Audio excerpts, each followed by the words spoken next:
Thank you, Mr. Chairman, and thank you for the witnesses who showed up for showing up. I really appreciate that.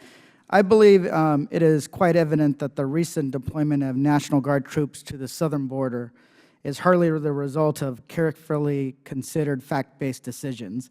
On April 1st, President Trump manufactured a crisis on Twitter and justified the deployment of national troops after watching Fox News describe a caravan of Central American migrants who entered the U.S. through the so-called catch and release. And as with a lot of his tweets, there's plenty of misinformation to unpack. First, he appears to be claiming it is getting more dangerous due to a caravan of largely Honduran asylum seekers fleeing violence, mostly who are women and children, even babies. Mr. Breen, is this also your understanding? Yeah, my understanding is that the caravan is essentially asylum seekers fleeing an extremely violent northern triangle of Central America, yes. Do you believe this caravan of asylum seekers poses a national security or military threat? I have absolutely no reason to believe that, no.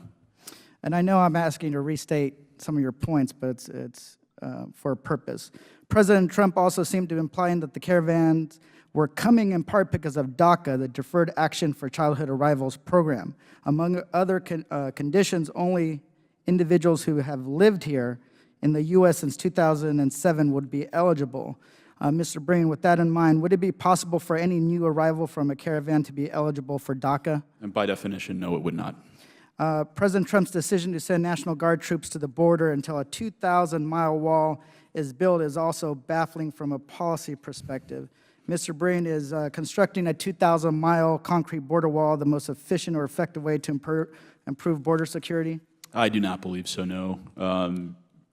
The wall would, I mean, basically every expert who looked at this, you can construct a physical fortification at great cost. That will take a great period of time. You're going to have to use eminent domain a lot to do that, run through a lot of private property, major challenges there.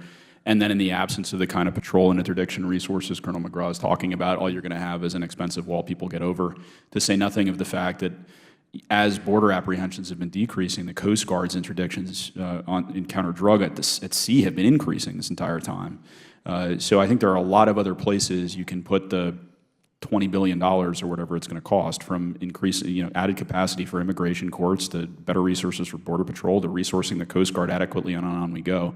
But no, I don't think the wall is an effective solution. Also, Mattis signed a memo that stated that the National Guard will not perform law enforcement activities or interact with migrants.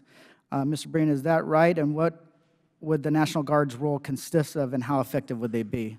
I think that's correct. That is definitely the right thing to do. It's worth noting that this is a Title 32 situation, not a Title 10 situation. So Secretary Mattis is not in a position, as strange as it may sound, to directly issue guidance to the Guard. That falls to the governors.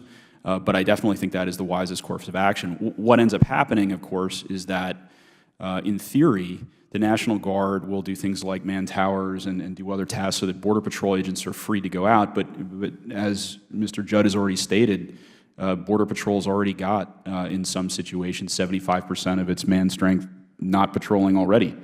So it's a little hard to see in a management situation like that how you're not just going to have a lot of guys, frankly, just standing around.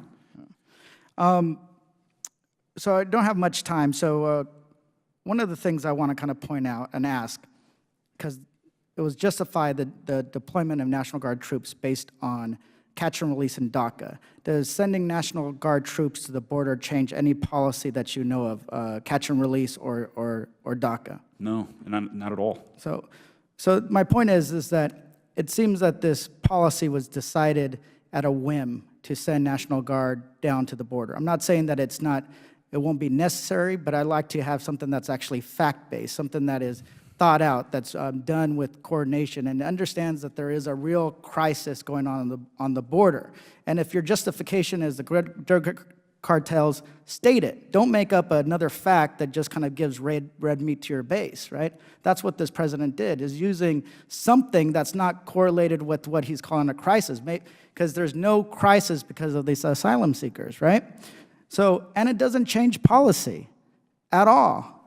All you're doing is sending more troops to the border that are going to probably not produce the result of keeping away people who will be catch and release or DACA recipients. So I just appreciate the time.